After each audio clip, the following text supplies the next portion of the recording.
আজকের ক্লাসটিতে আপনাদের সাথে ট্যাগ কোয়েশ্চেনের একটি গুরুত্বপূর্ণ নিয়ম শেয়ার করা হবে এবং সেই নিয়ম অনুসারে আপনারা বেশ কয়েকটি উদাহরণ জানতে পারবেন। ওপেন দ্য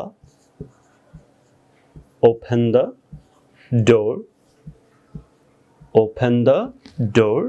এর পরবর্তী দ্বিতীয় ক্ষেত্রে আরেকটি উদাহরণ লিখে নিচ্ছি। Open the door please, open the door please. তো এই দুইটি সেন্টেন্সের মধ্যে ট্যাগ কোয়েশ্চনটি কি হবে? ওপেন দ্য ডোর, এটার ক্ষেত্রে আমরা লিখতে পারি উইল ইউ, বা লিখতে পারি ওন্ট ইউ, ওন্ট ইউ,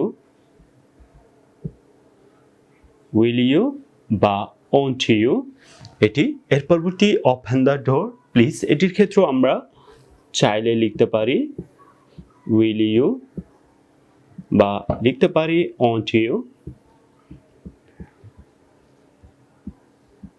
এই ধরনের সেন্টেন্সগুলির ট্যাগ কোয়েশ্চনটি করার ক্ষেত্রে যে নিয়মটি আপনারা মনে রাখবেন, ইম্পারেটিভ সেন্টেন্সে যখন শ্রোতার সম্মতি আহ্বান করা হয় তখন উইল ইউ বা ওন্ট ইউ ব্যবহৃত হয়। আপনারা নিয়মটি জানতে পেরেছেন যে ওপেন দ্য ডোরের ক্ষেত্রে উইল ইউ ওন্ট ইউ কেন লিখেছি, ওপেন দ্য ডোর প্লিজ এটির ক্ষেত্রে উইল ইউ ওন্ট ইউ কেন লিখেছি।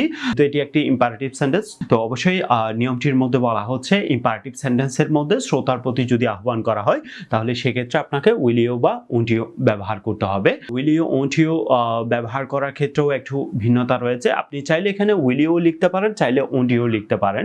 তো আপনি যাকে আহ্বান করছিলেন আসলে সে কাজটি করবে কিনা বা সে কাজটি করবে কিনা সেটার উপর ভিত্তি করে আপনি উইল ইউ বা ওন্ট ইউ ব্যবহার করতে পারেন। আজ পর্যন্তই, দেখা হচ্ছে পরবর্তী নতুন কোনো ভিডিওতে নতুন কোনো বিষয় নিয়ে আপনাদের সাথে।